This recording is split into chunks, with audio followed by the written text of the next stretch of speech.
Shalom Bapak Ibu. Shalom. Masih haus dan lapar? Padat banget Bapak Ibu hari ini ya. Padat full, tapi kita tahu Tuhan selalu punya cara untuk membuat kita selalu ingin mencari dan terus ada di dalam hadirat-Nya. Amin. Nanti hari Sabtu tanggal 17 Tuhan akan memberikan materainya buat setiap kita Bapak Ibu. Materai itu bukan cuma apa yang kita buat hari itu Bapak Ibu. Tapi itu adalah sebuah perjalanan. Dari mulai awal kita mengenal Dia. Benar-benar sebagai pribadi dalam hidup kita. Setiap perjalanan, setiap perjanjian, setiap sumpah.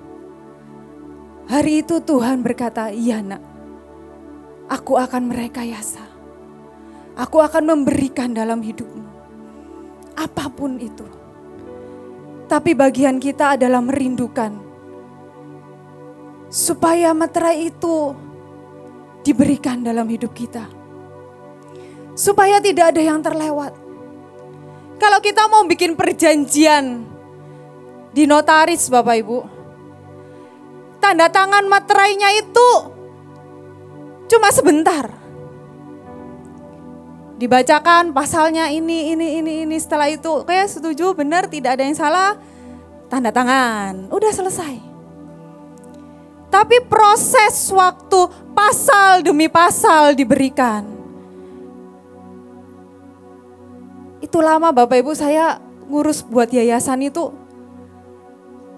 Lama Bapak Ibu buat nyari waktu tanda tangan. Karena apa? Betapa pentingnya setiap pasal demi pasal itu Bapak Ibu. Tahun ini itu tahun 17 tahun saya ada di Mahanaim. Sweet 17 Bapak Ibu sama Tuhan. Tapi pengenalan saya sama Tuhan tuh udah baru 23 tahun. 17 tahun saya ada di tempat ini. Untuk saya mengerti yang namanya sebuah materai pengampunan aja Bapak Ibu. Lama. Untuk saya mengerti sebuah kata, memang kamu gak layak. Tapi Tuhan yang melayakkan hidupmu. Itu lama untuk mengerti. Di sini dengar, di sini tahu, sampai masuk ke sini itu lama Bapak Ibu. Sampai akhirnya saya tahu dan saya tahu bahwa memang gak ada yang layak Tuhan. Cuma Engkau yang melayakkan. Hidup ini cuma karena Engkau Tuhan. Tapi itu butuh waktu bertahun-tahun. Jatuh bangun Bapak Ibu.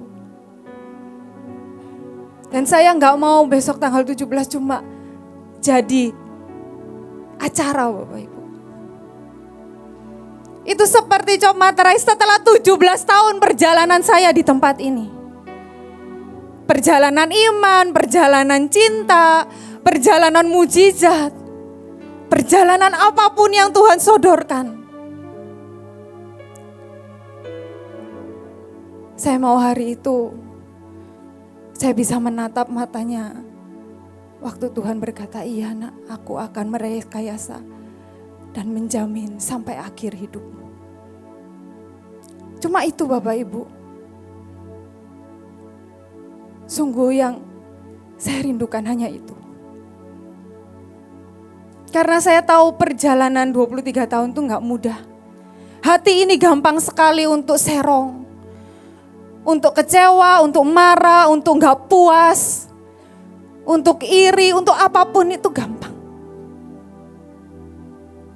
Tapi ketika Tuhan memberikan materainya dan berkata aku akan merekayasa apapun. Itu yang akan menjamin sampai akhir. Ada satu ayat, 2 ayat sih, yang akan saya baca hari ini. Yang kita mau sama-sama belajar. Yang pertama di Yohanes 6 ayat yang ke-27. Yohanes 6 ayat ke-27, saya bacakan. Bekerjalah bukan untuk makanan yang akan dapat binasa, melainkan untuk makanan yang bertahan sampai pada hidup yang kekal, yang akan diberikan anak manusia kepadamu. Sebab dialah yang disahkan oleh Bapa Allah dengan materainya. Di dalam terjemahan yang lain dikatakan jangan membuang energimu mengejar makanan yang dapat binasa seperti itu. Bekerjalah untuk makanan yang tinggal bersamamu. Makanan yang bertahan sampai hidup yang kekal. Makanan yang diberikan anak manusia kepadamu. Dia dan apa yang dia lakukan dijamin oleh Allah Bapa sampai akhir. Jadi materainya itu apa Bapak Ibu? Siapa? Yaitu Yesus sendiri yang diberikan dalam hidup kita. Amin. Tapi hari-hari ini masalahnya makanan apa yang kita makan? Makanan kebodohan, kebohongan, yang fakta. Makanan apa hari-hari ini yang kita makan? Ataukah kita makan makanan yang hanya disodorkan dari tangan Tuhan? Atau makanan yang membuat kita bisa jadi binasa?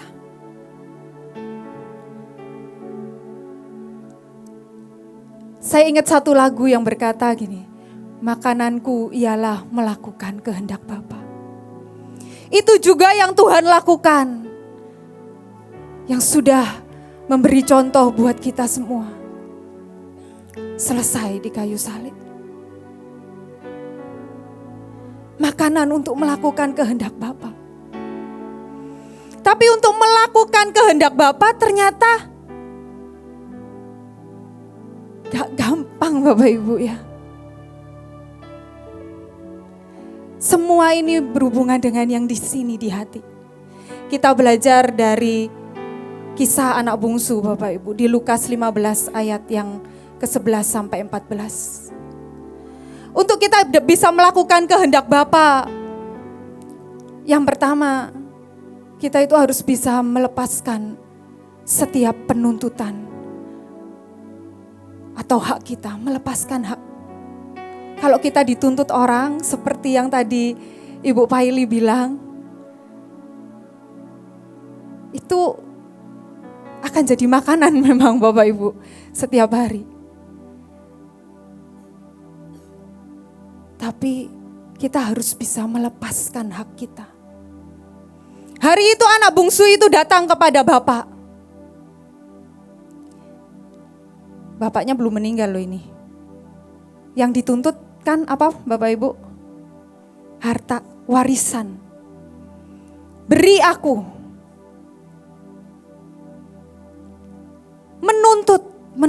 Menuntut seperti bangsa Israel, nuntut terus juga di waktu di Mesir. Penuntutan tidak akan membuat kita mengenal kehendak Bapa.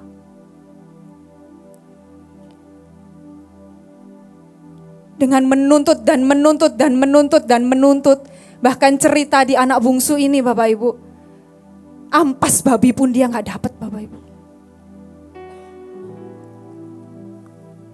Lapar minta makan ampas babi aja dia gak dapat. Binasa. Tapi lakukan kehendak Bapa. Saya ini pernah nonton satu film, saya suka nonton film yang jagoannya wanita. Yang jagoannya wanita yang kerja, bisa double agent, itu keren Bapak Ibu. Hari itu anak ini wanita ini dia kerja untuk double agent dan gak tahu. Yang satu gak tahu kalau dia kerja misalnya untuk bangsa mana ya, benua mana. Yang satu dia juga gak tahu tapi dia bisa kerja double agent. Tapi untuk bisa sampai di situ, pelatihannya adalah dia melepaskan setiap hak demi hak, demi hak, demi hak.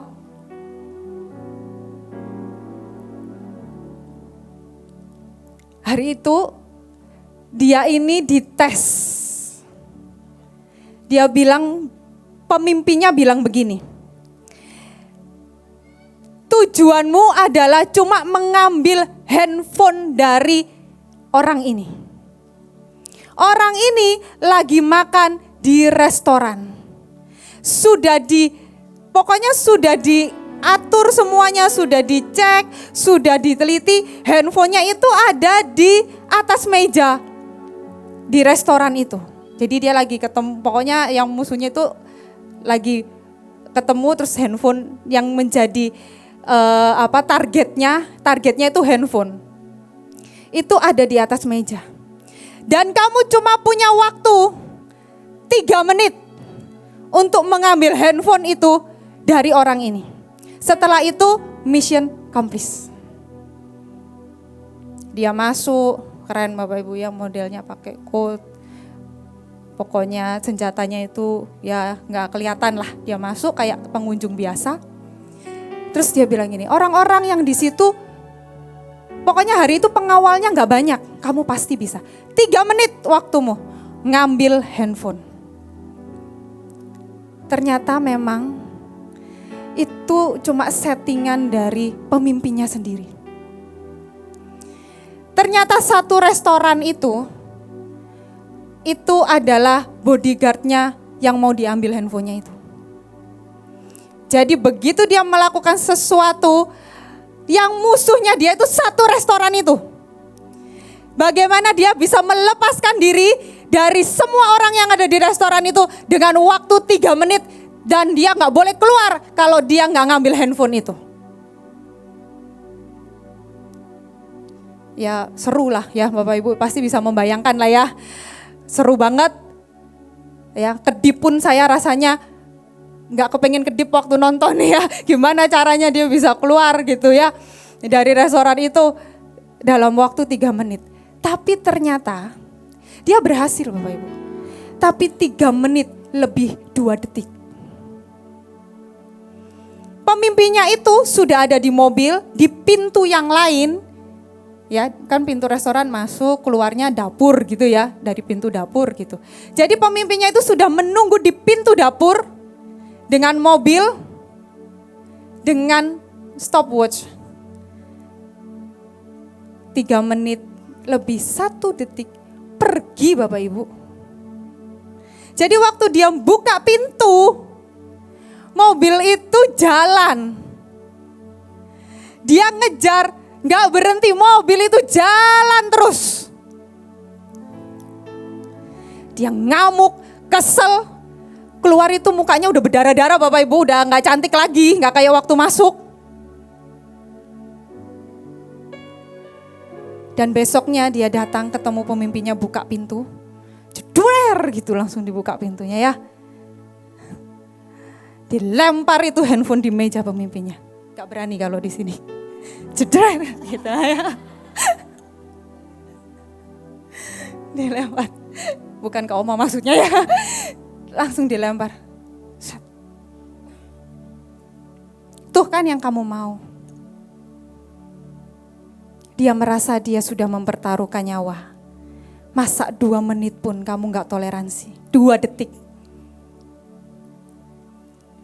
Pemimpinnya cool Bapak Ibu. Ketawa. Kamu pikir yang kamu lakukan ini luar biasa. Kamu tahu kenapa kakiku sampai pincang, pemimpinnya. Dan pemimpinnya ngomong, dan hari itu dia berkata, iya, aku yang salah. Aku yang gagal di misi ini.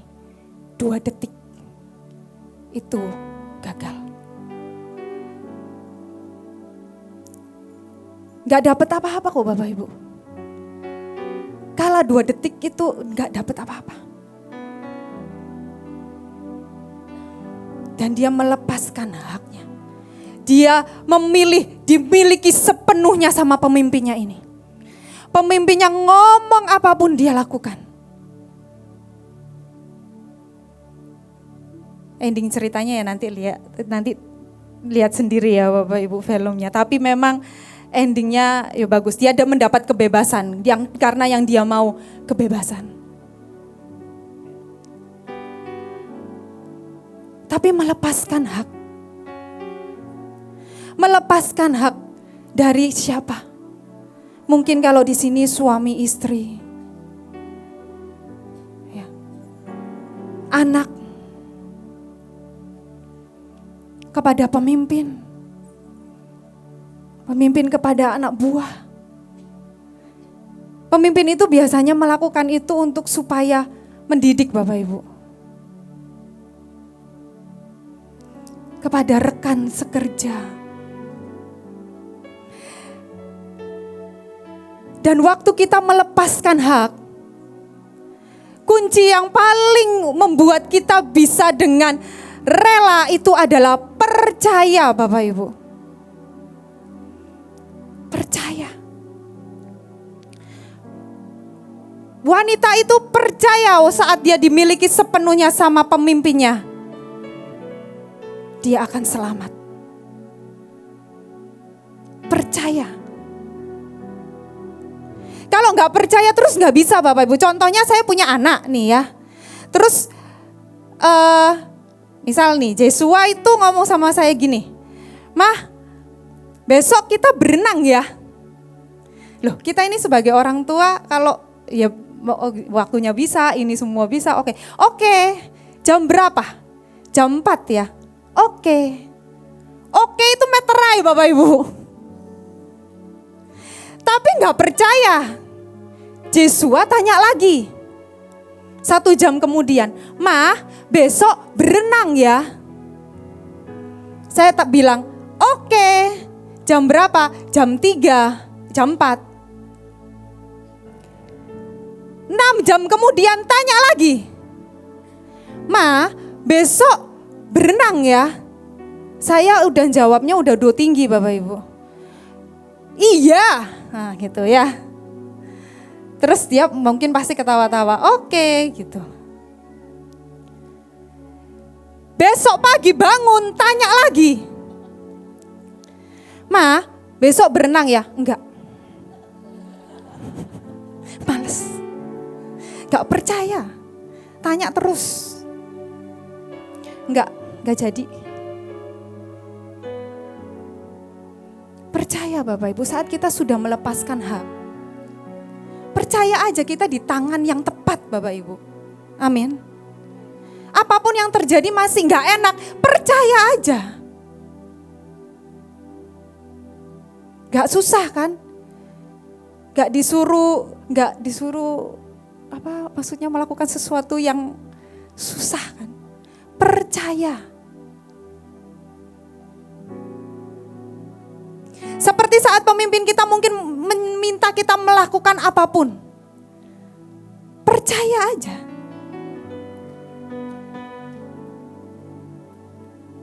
Pasti bisa. Pasti ada jalannya. Percaya itu membuat kita bisa melepaskan setiap hak kita. Kalau kita menuntut, dapatnya cuma upah Bapak Ibu. Tapi kalau kita percaya dan kita gak menuntut, kita dapat semuanya. Kita dapat hati Bapa, kita dapat kehendaknya, kita masuk, bahkan dikatakan kita masuk di dalam meterai itu sendiri. Kita jangan buang waktu untuk terus menuntut. Dikatakan di situ, bekerjalah bukan untuk makanan yang dapat membuat engkau binasa. Jangan buang waktumu untuk melakukan hal-hal yang bisa membuat engkau binasa. Jangan makan makanan sampah, jangan makan semua yang iblis sodorkan, jangan makan semua fakta. Mungkin faktanya semua barang naik. Tapi saat kita percaya, Berkat kita juga naik 2 kali lipat, 10 kali lipat, 100 kali lipat. Bahkan kita terus memberi makan. Itu percaya.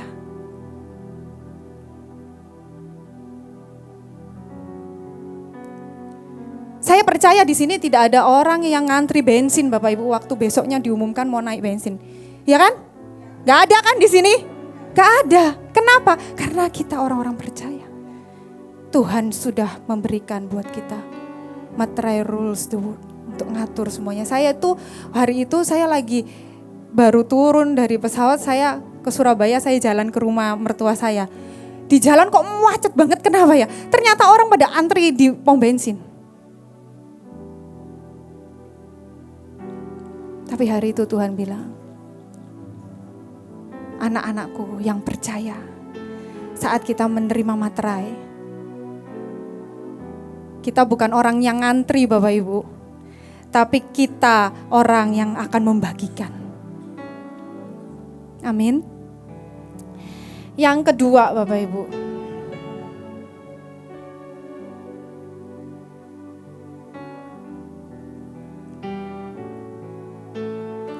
ayat yang kedua,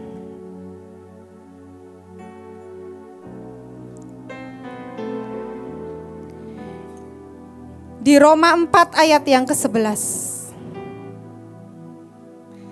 Dan tanda sunat itu diterimanya sebagai meterai kebenaran berdasarkan iman yang ditunjukkannya sebelum ia bersunat. Demikianlah ia dapat menjadi bapa semua orang percaya yang tidak bersunat, supaya kebenaran diperhitungkan kepadanya. Sunat itu juga bisa menjadi tanda meterai. Meterai kebenaran. Karena sebenarnya tidak ada satupun yang bisa hidup benar Bapak Ibu. Pak Yusak itu berkata, bisa gak orang hidup benar? Gak bisa. Kelihatannya di depan benar Bapak Ibu. Pikirannya kagak benar. Hatinya gak benar. Semakin kita di atas nanti, semakin Tuhan bawa kita naik ke atas. Kita akan semakin bisa kok Bapak Ibu menipu yang di sini. Kita semakin bisa didorong untuk menjadi tidak sejati, itu bisa, sangat bisa. Di hati seperti apa, di penampilan seperti apa, itu kita nanti semakin ke atas kita akan semakin pintar Bapak Ibu. Tapi boleh enggak? Hari-hari ini kita benar-benar mengenali setiap yang di hati kita. Untuk kita benar-benar bisa menjadi sejati. Untuk menjadi sejati itu butuh yang namanya disunat tadi Bapak. Dipotong hidupnya. Karena kita butuh Tuhan untuk membenarkan seluruh aspek hidup kita. Kita belajar dari seorang tokoh yang namanya Abraham, Bapak Ibu. Abraham ini punya 3 fase dalam hidupnya, Bapak Ibu. Dipotong terus. Yang pertama, Tuhan itu gak pernah ngomong sama Abraham tentang sebuah perjanjian, tentang tanah Kanaan. Gak pernah. Sampai akhirnya Terah itu diambil dari hidupnya. Terah itu bapaknya, Bapak. Ya. Kita mungkin yang pertama akan dipotong hidup kita lewat sesuatu yang memang seharusnya terjadi. Misal, kita kehilangan orang-orang yang kita sayang. Ya. Lewat sesuatu yang alami. Kematian. Atau apapun, ya. Dan itu yang Abraham. Tapi Abraham gak cuma sekali dengan Terah. Dia dipotong sekali lagi dengan Lot. Keluarga satu-satunya. Dipisahkan. Untuk dia benar-benar menjadi bapak beriman untuk masuk dalam destininya. hidupnya dipotong, dan dipotong. Dipisahkan dari setiap orang-orang yang dia cintai. Fase yang kedua adalah fase di mana dipotong tapi gak alami Bapak Ibu. Harus ada yang, kalau yang pertama itu sakit tapi bisa menyembuhkan diri sendiri gitu ya. Jadi waktu saya kehilangan orang tua saya itu kan juga sesuatu yang menyakitkan. Ya. Saya ini kan sayang banget sama mama saya. Sayang banget. Mama saya tuh minta apapun, saya dalam keadaan capek, dalam keadaan bagaimanapun pulang dari kampus masih bawa buku. Dulu itu kalau kuliah itu sampai bawa koper Bapak Ibu, karena bukunya itu tebel-tebel, kita nggak pernah bisa kuliah duduk di meja, selalu duduknya di bawah. Karena kalau duduk di meja gak cukup bukunya buat buka. Baru pulang mama saya bilang, ayo pergi yuk, beli buah yuk misalnya. Ayo, gak pakai ngomel loh, sukacita, seneng kalau bisa nganterin itu. Orang yang saya cari kalau saya pulang dari manapun, mama saya. Dan waktu itu dipotong, ya sakit, menyakitkan. Tapi bisa dengan cepat pulih karena berkata, Engkau Tuhan yang menciptakan, Engkau yang mengambil. Dan Engkau pasti memberikan yang terbaik, waktu yang terbaik. Tapi yang kedua yang dialami sama Abraham ini sesuatu yang tidak adil. Ini yang biasanya banyak manusia, kita semua, saya terutama gagal di situ. Karena merasa diperlakukan gak adil. Diperlakukan gak adil gimana Abraham? Hari itu siapa yang dapat janji keturunanmu seperti bintang di langit, seperti pasir di lautan ini? Siapa? Abraham. Dapat gak? Kenyataannya? Umur 100 tahun? Dapat gak? Belum. Terus tiba-tiba Sarah gak sabar menanti janji Tuhan. Sarah bilang, ku kasih Hagar. Siapa yang memberikan Hagar? Sarah. Abraham, oke. Ya, saya gak tahu, mungkin kalau Abraham ini, kalau ikut GGB itu plekmatis mungkin. Ya, jadi oke, diberikan. Lahir Ismail. Ismail anaknya Abraham kan? Sayang gak dia sama Ismail? Sayang. Sayang banget. Anak yang dinanti-nantikan. Dan jarak dari, akhirnya Sarah mengandung ya, punya Ishak. Jarak dari Ismail ke Ishak itu bukan 1 tahun loh Bapak Ibu. Sekitar 12-13 tahun. Waktu Sarah melihat Ismail itu dalam bahasa ininya yaitu bullying. Jadi karena anak kecil, baby, sama anak umur 12. Itu Sarah marah. Terus Sarah bilang apa? Usir. Suruh pergi Hagar sama Ismail. Abraham, kalau mau jadi Abraham bilang apa? Kalau saya jadi Abraham, usir aja sendiri gitu ya. Kamu yang memberikan. Duh, bagaimanapun Abraham pasti ada cinta. Pasti ada cinta dengan Hagar, dengan Ismail. Pasti dia ada cinta. Anak yang dia besarkan 12 tahun, 13 tahun. Tapi saat itu dipotong.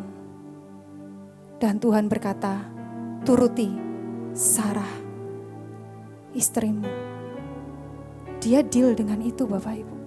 Sekali lagi hidupnya disunat.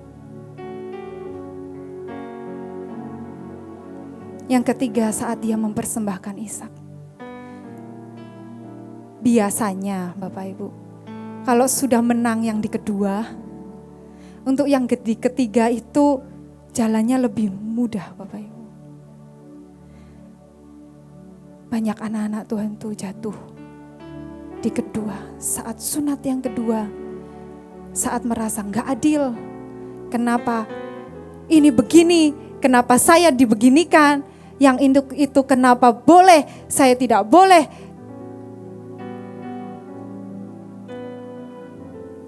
Dan itu akan menjadi pintu yang membuat kita gak bisa terima materai itu. Yang ketiga, saat Abraham mempersembahkan Ishak. Saat dia mempersembahkan Ishak, dia tahu ini adalah sunat ketiga. Ini antara dia dengan Tuhan. Dipotong hidupnya. Dan hari itu Tuhan mulai berbicara tentang sebuah mezbah. Bukan tentang engkau, Abraham. Bukan tentang Abraham lagi, bukan tentang aku. Kenapa harus aku, kenapa enggak dia, kenapa begini, kenapa begitu, enggak. Tapi sunat yang ketiga ini bicara tentang mezbah.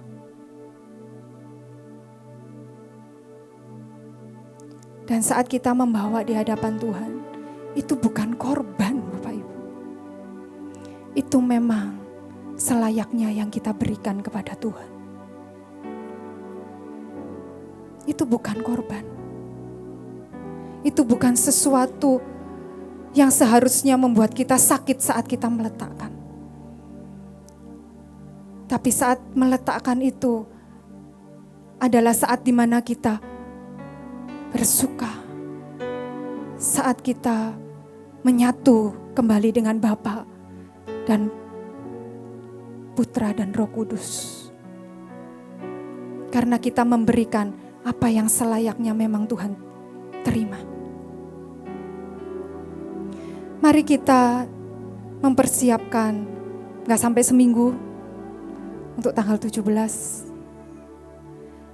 Tapi mari kita melepaskan setiap hak kita.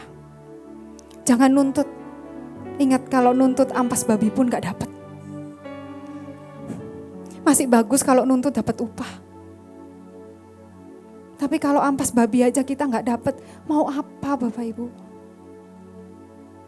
Apa yang akan kita bawa nanti? Ayo kita perbaiki setiap mezbah. Kita bawa di hadapan Tuhan.